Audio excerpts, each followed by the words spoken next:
Monday, December 7th, 1942. Dear Kitty, Hanukkah and St. Nick's Day came almost together this year, just one day's difference. We didn't make much fuss about Hanukkah. We gave each other a few little presents, and then we had candles. Because of the shortage of candles, we only had them aligned for 10 minutes.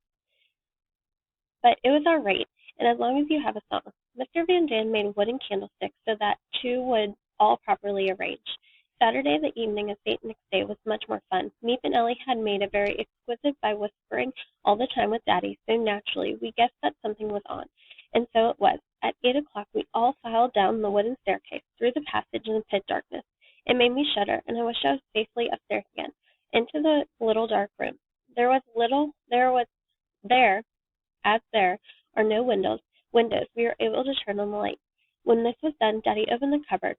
"Oh, how lovely!" we all cried. A large basket decorated with St. Nick's paper stood in the corner with the top of the mask of the Black Peter. We quickly took the basket upstairs with us. There was a little present for everyone, with a suitable poem attached. I got a doll whose skirt is a bag of odds and ends.